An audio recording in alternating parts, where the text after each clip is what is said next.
Bon, c'est bon. Bon, merci à toutes et à tous de nous avoir rejoints pour vivre une aventure nouvelle pour l'association Scénographe. C'est celle du premier prix de la scénographie d'exposition. Donc c'est un projet que nous avons initié au mois de mai qui permet de remettre 6 trophées. On a 3 trophées en exposition permanente et 3 trophées en exposition temporaire qui sont classés par typologie ensuite, les expositions scientifiques, les expositions type Beaux-Arts et les expositions historiques.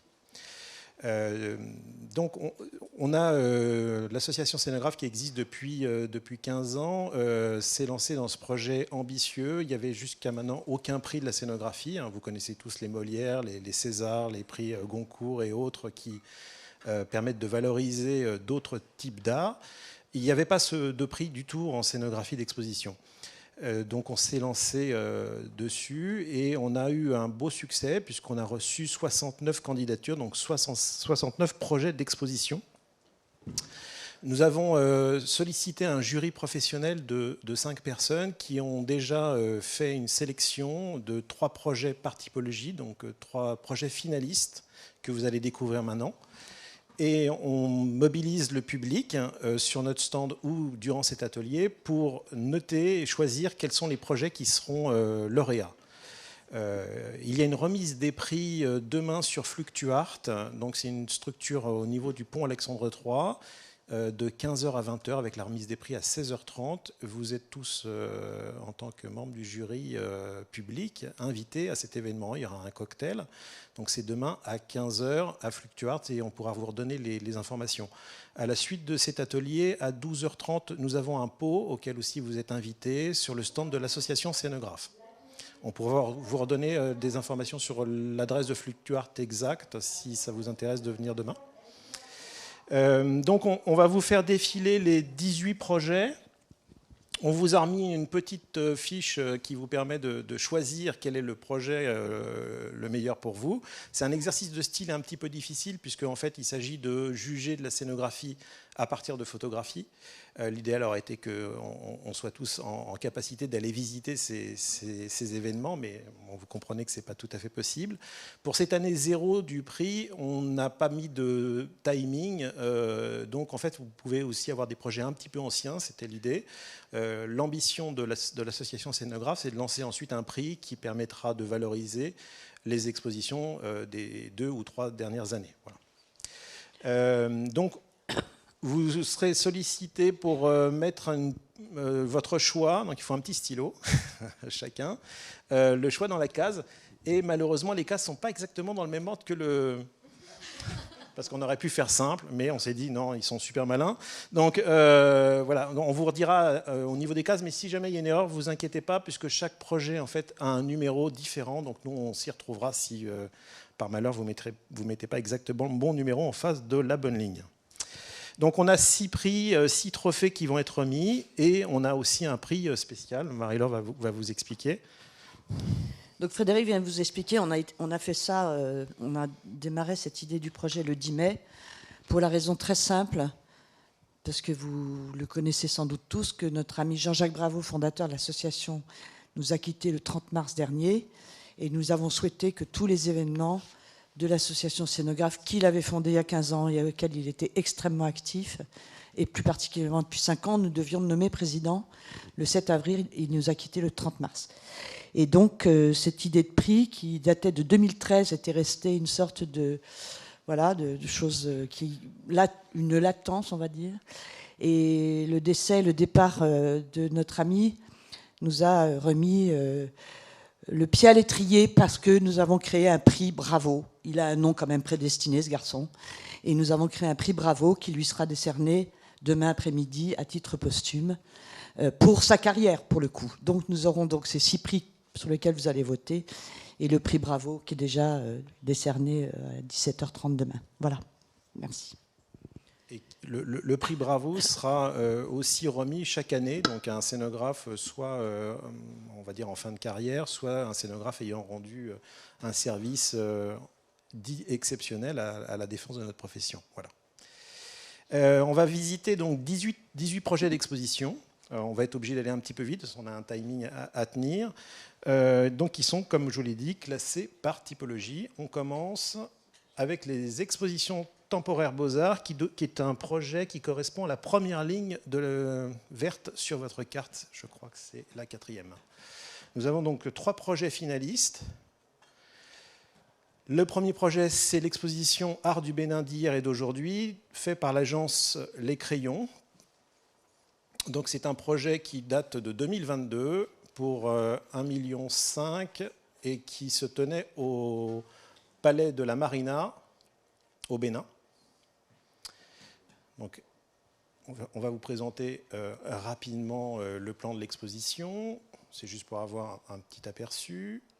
Et puis surtout les photos de l'exposition.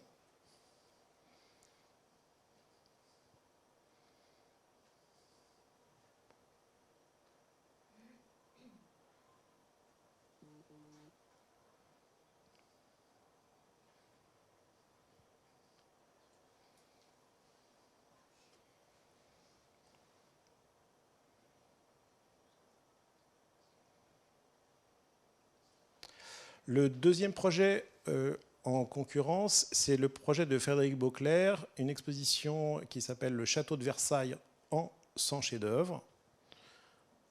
On se doute que c'était pour le Château de Versailles, mais non, c'était pour le Musée des Beaux-Arts d'Arras en 2015 pour un budget de 150 000 €. Donc une petite vue sur le plan.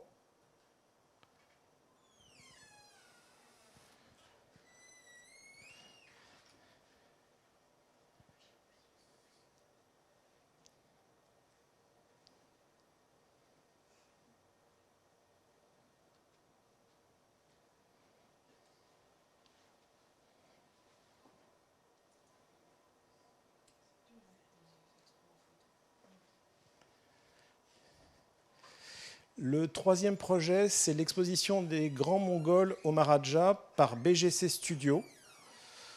Donc un projet de 2017. Le budget n'est pas communiqué. C'était pour le Grand Palais. Donc une vue sur le plan. Tu donnes un petit bulletin, c'est ça ?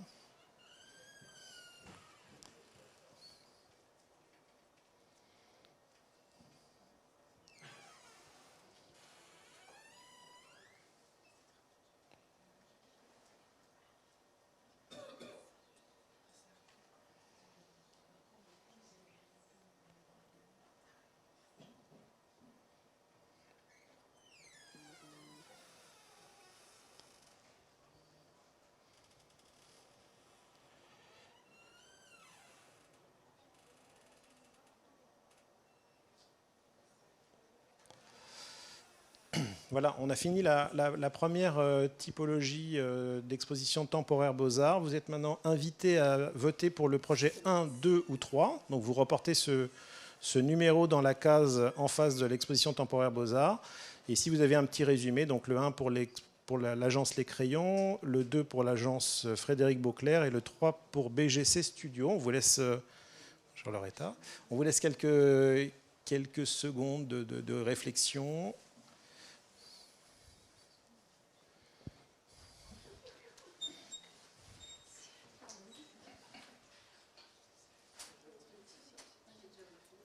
Oui, on le dira peut-être après en conclusion. Oui. Okay.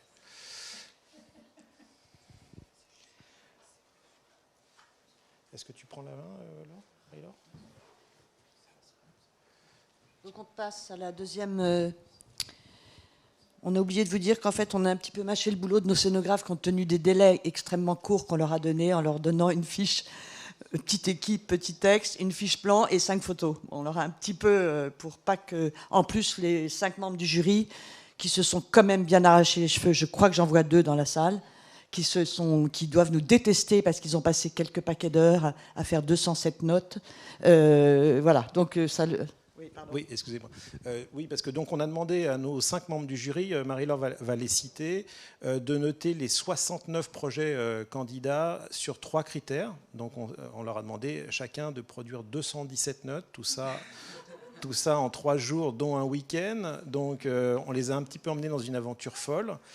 Et accessoirement, nous, on a reçu lundi matin les 1035 notes du jury. Voilà, donc, et on n'a fait aucune erreur. On a revérifié et revérifié. Et donc, c'est ces 1035 notes qui ont sélectionné les projets finalistes qu'on vous présente. Je peux parler du jury alors. Oui. Donc, on a oublié de vous présenter le jury. On a fait appel à Christophe Clément du service de la direction des musées de France.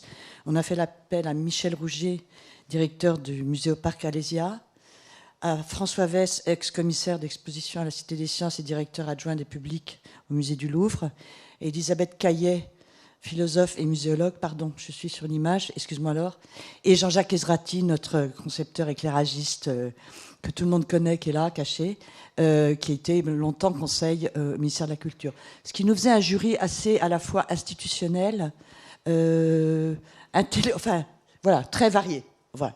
Voilà, ça suffit pour aujourd'hui. Les 2 membres du jury présents n'ont pas le droit de revoter. Hein. Oui, d'accord. Ok. Bon. N'hésitez pas à poser des questions sur ce qu'on vient de dire. Il faut que je me mette où? Là? D'accord. Ah, pardon, mais non, mais ça suffit. Alors j'appuie où, là?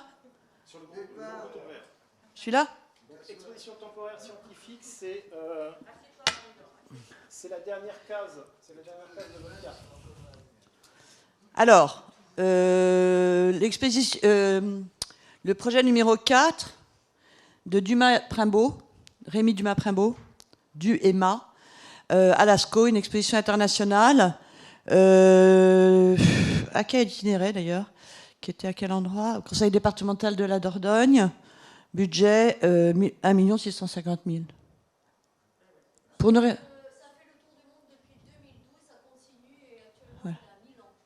Voilà. Ok, on va pas vous laisser le temps de regarder les photos. Le plan de base.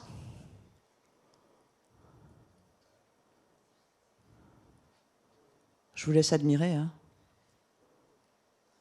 Je parle plus.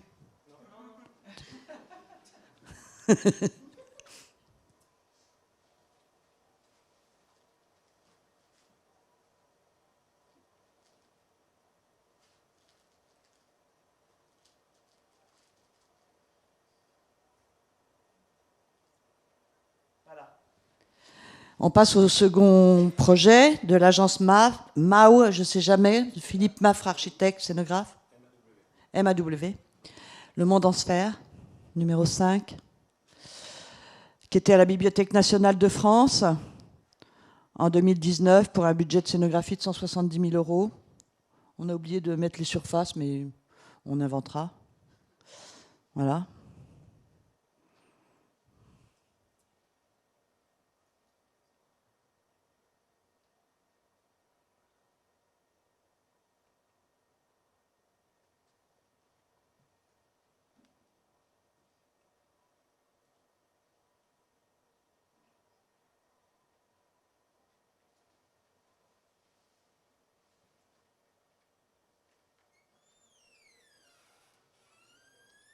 Et en troisième, le Vert dans tous ses éclats de l'agence Soplo, projet numéro 6, qui s'est passé à Nantes Métropole, budget de 90 000 €.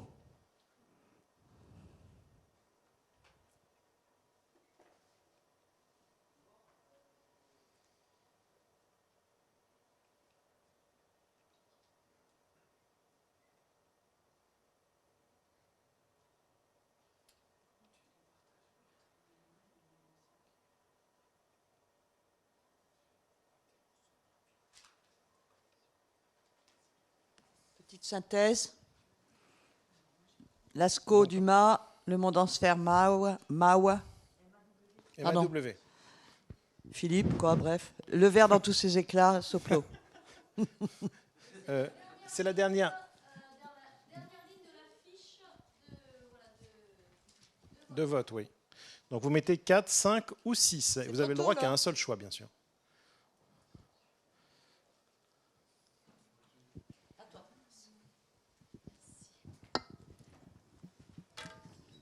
Donc la suite, pour l'exposition temporaire historique Donc le premier, Hip Hop 360, agence Clémence Farel. Donc un projet qui a été réalisé en 2021 avec le budget des travaux non communiqués, qui est à la Philharmonie de Paris.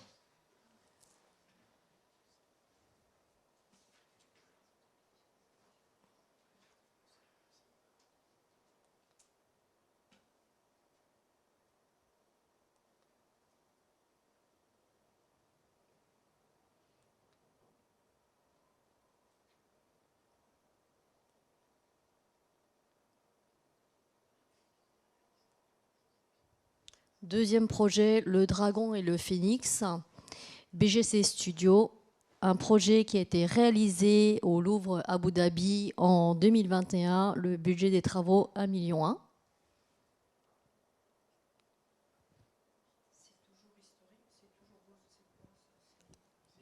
Historique. C'est la deuxième ligne verte.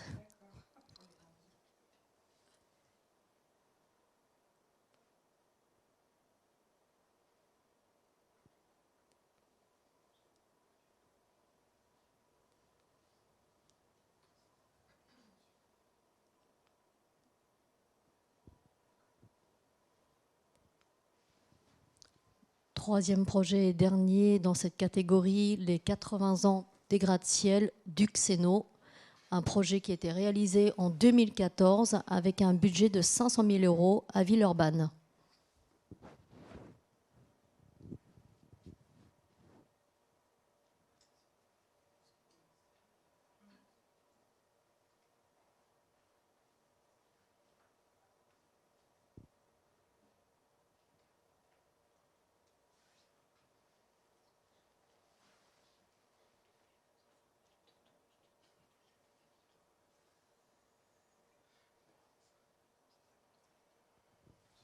Donc un petit récap, exposition temporaire historique. Vous pouvez voter soit pour le projet 7, Hip Hop 360, numéro 8, Le Dragon et le Phénix, le numéro 9, les 80 ans des gratte-ciel.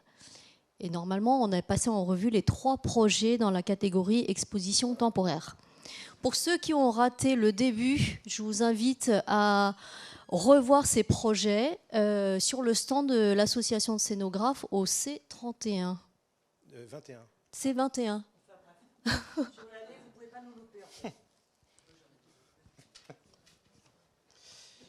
Donc, si vous avez bien fait, vous avez rempli toutes les cases du bas. Voilà. On va passer à l'exposition permanente Beaux-Arts. Donc, je crois que c'est la première case sur votre carte. Donc, pareil, 3 projets finalistes.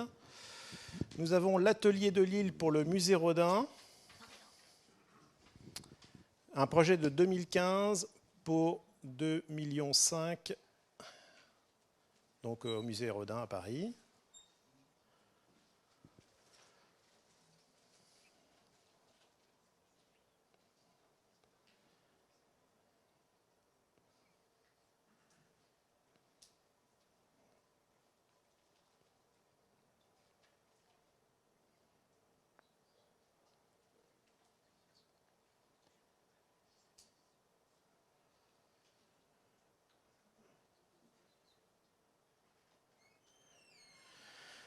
Le deuxième projet est un projet de l'agence MAW pour le musée Soulages, un projet de 2014 avec un budget global de 25 millions et un budget de scénographie de 1 million.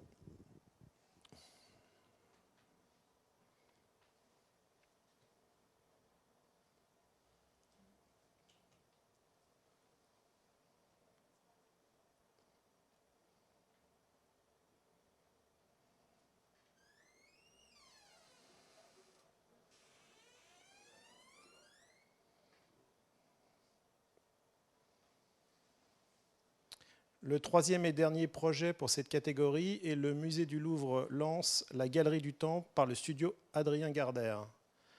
Un projet de 2010 à 2012 pour un budget de 9 millions d'euros, donc à Lens.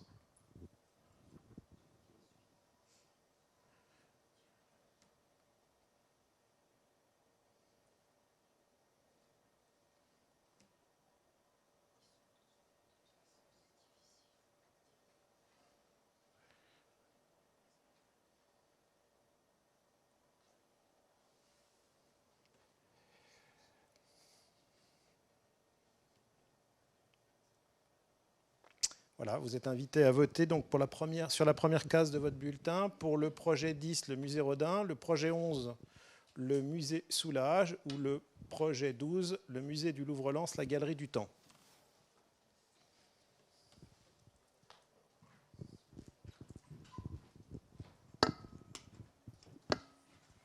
On va passer à la partie permanente en scientifique. Pardon. Farenatura d'Arc-en-Seine, numéro 13, en Polynésie française. On n'a pas pu aller la visiter.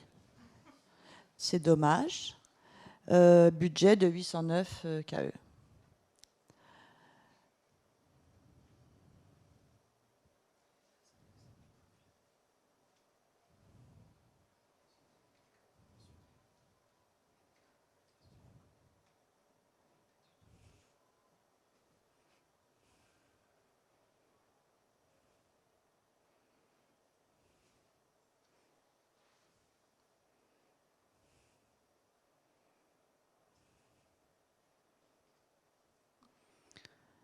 Projet numéro 14, Duxeno, histoire d'univers du Big Bang au grain de sable, qui s'est passé à la ville de Vaux-en-Velin en 2014 pour un budget d'1,6 million.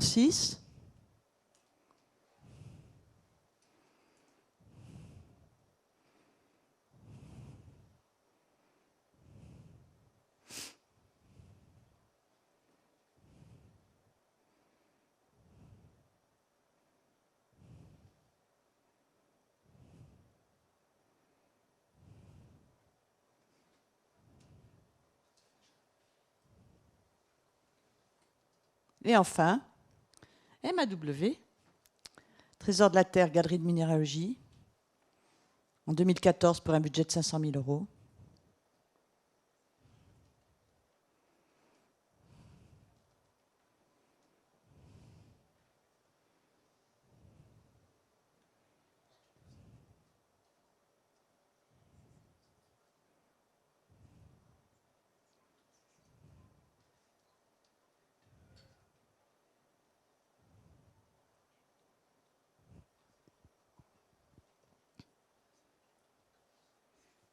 Voilà, vos trois.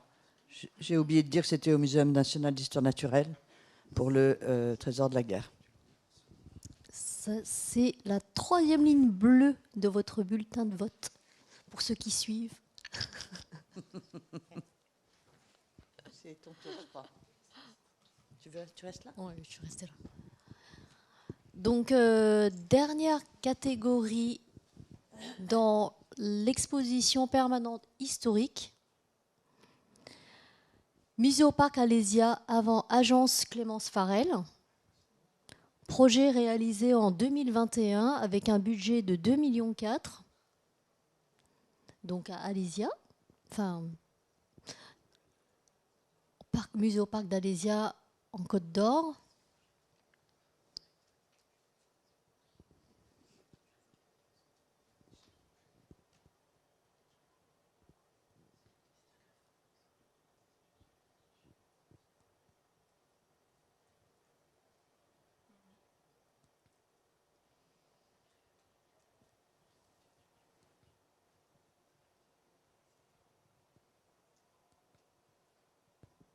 Deuxième projet, Narbovia, studio Adrien Gardère.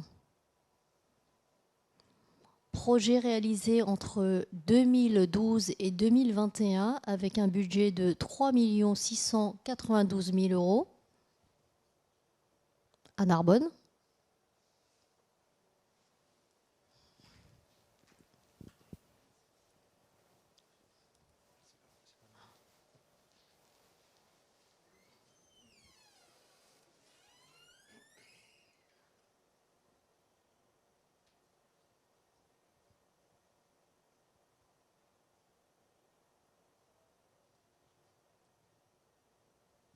Dernier projet, Cité des électriciens du EMA. Projet réalisé en 2019 avec un budget de 900 000 euros à Bruyères-la-Bussière.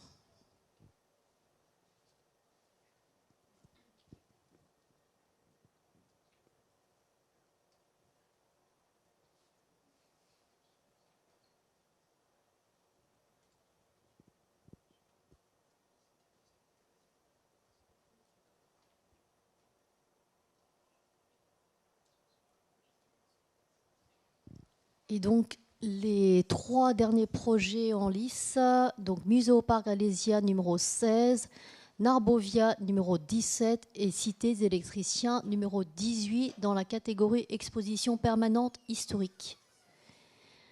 Donc normalement, vous avez dû remplir toutes les cases. Je répète encore une fois, pour ceux qui ont raté peut-être le début, tous les projets sont disponibles sur notre stand de l'association de scénographes. On arrête voilà, les votes à la fin du système et les prix seront remis demain sur le Fluctuart. Je vous mets une dernière petite slide pour remercier les 23 agences, parce que là vous avez vu qu'il y avait des gens qui ont été finalistes plusieurs fois. Voilà, on aurait préféré avoir plus de diversité, mais c'était le choix de notre jury. On a 23 agences qui ont candidaté pour nous présenter ces 69 projets. Donc, j'avais un petit mot de remerciement pour eux. On peut remercier l'Atelier de Lille, le studio Adrien Gardère, Clapiche Scénographe, MAW, Alexandra Maringer, le studio Vaste, BGC Studio, Les Crayons, les scénographistes Sébastien Tessier, Arc-en-Seine, Incité, l'agence Clémence Farel, Épatant, la Fabrique Créative, Soplo, Cro et Patras, Duxeno, Mascarade, Arsène et Frédéric Beauclerc. Je crois que j'ai fait tout le tour. Et voilà, on voulait remercier les 23 agences qui ont participé à ce premier prix de la scénographie. Voilà, alors je crois qu'il nous reste quelques minutes. Si vous avez des petites questions, je ne sais pas s'il y en a. Oui, il nous reste une dizaine de minutes si vous avez des questions, si vous voulez revenir sur un projet ou si...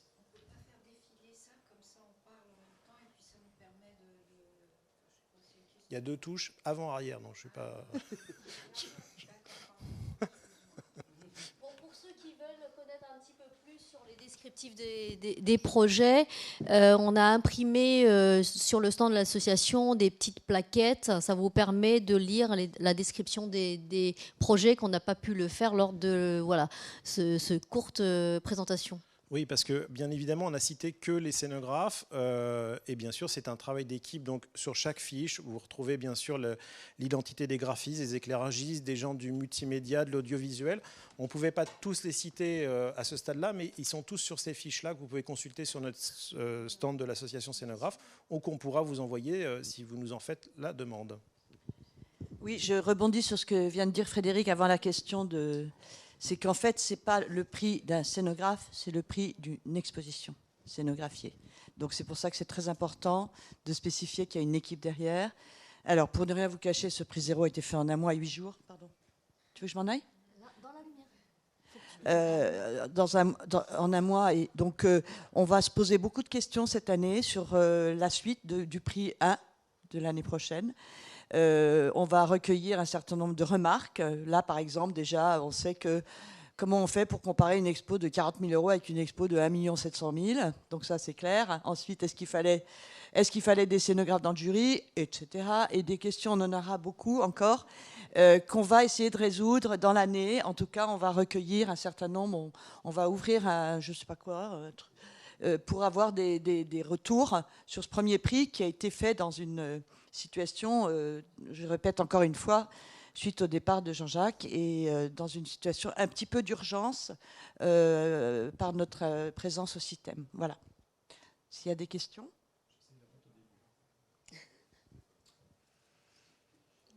Oui ? Ah, on a oublié de dire que c'était pour cette première année, excuse-moi, du coup, réservé aux scénographes de l'association Scénographe. Nous sommes 62 adhérents. Pour cette première année, on l'a réservé aux scénographes de l'association. On ne sait pas l'année prochaine ce qui peut se passer. Voilà. C'était juste pour savoir si à l'avenir les catégories pouvaient être modifiées, par exemple différencier les expositions hors les murs des expositions in situ, ou alors différencier les expositions temporaires des expositions itinérantes aussi. Oui. Alors, pour tout vous dire, dès qu'on s'est lancé sur ce projet, il y a eu beaucoup de débats dans le comité de pilotage qui est composé de Marie-Laure Mel, on ne s'est pas présenté, Lord Chung, en fait c'est le comité de pilotage qui correspond au bureau de l'association scénographe, François Payet qui n'est pas présent et moi-même en tant que président. On s'est posé beaucoup de questions sur les typologies, justement, est-ce qu'on en mettait, est-ce qu'on n'en mettait pas, combien on en mettait, et puis après sur la constitution du jury aussi, ça a été un débat aussi. Et en fait, on est parti sur 6 typologies. Pour être très honnête, au départ, on en avait beaucoup plus. Et on a essayé de resserrer parce qu'on ne savait pas si on aurait suffisamment de finalistes pour chaque catégorie. Et on pensait aussi au travail qu'on imposait à nos membres du jury en très peu de temps. Donc c'est pour ça qu'on est arrivé là-dessus. Mais effectivement, même là, on le voit, même sur ces projets finalistes, il y a des projets qui peuvent aller dans plusieurs catégories. Donc ça nécessiterait effectivement d'avoir des catégories beaucoup plus fines ou des sous-catégories beaucoup plus fines. Et ça fait partie des choses sur lesquelles on doit retravailler précisément sur une édition numéro 2 ou numéro 1. Je ne sais pas si c'est celle-ci, c'est 0, c'est la numéro 1. Voilà, donc effectivement, bonne remarque. Et désolée du coup j'ai le micro. Et pourquoi avoir différencié scientifique de historique et avoir mis juste un paquet Beaux-Arts? Parce qu'en fait, on était parti sur ces 3 typologies correspondent à 3 façons d'aborder l'exposition. On a souhaité présenter des expositions à voir, des expositions à comprendre et des expositions à voir et à comprendre. Alors voilà, c'était ça les créneaux. Donc les expositions à voir, c'est les expositions Beaux-Arts. Les expositions à comprendre, c'est les expositions scientifiques. Et les expositions historiques regroupent les deux approches. Voilà. L'archéologie, du coup, a un statut un peu complexe dans cette... Et c'est pour ça que certaines agences ont sur des projets presque similaires de présentation d'archéologie, les ont glissés soit en historique, soit en scientifique, soit en beaux-arts, pardon. Et c'est vrai qu'en fait, les deux se tiennent. Donc c'est là aussi où on se dit il aurait fallu effectivement ouvrir ces catégories.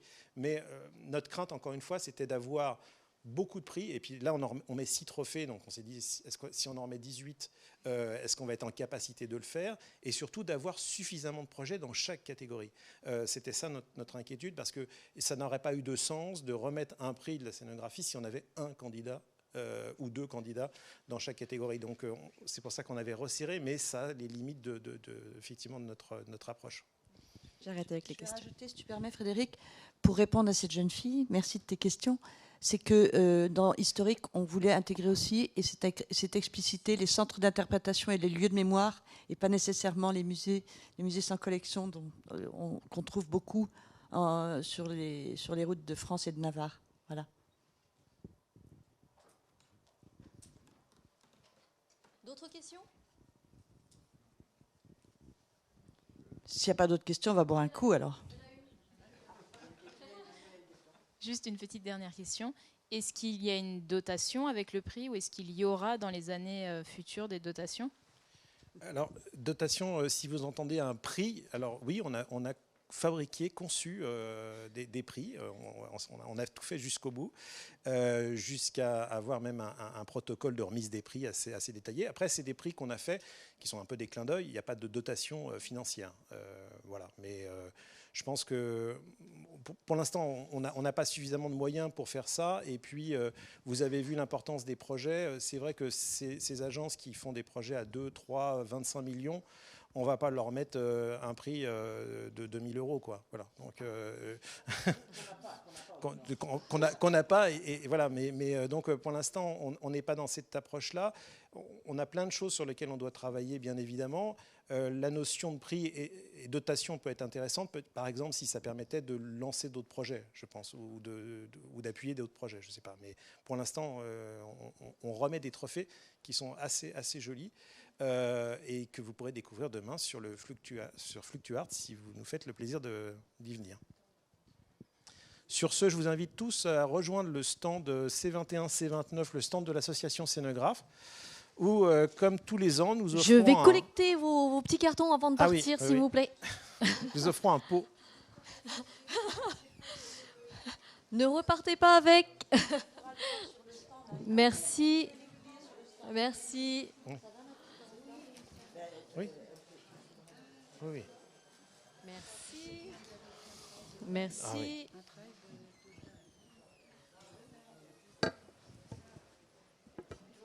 Merci.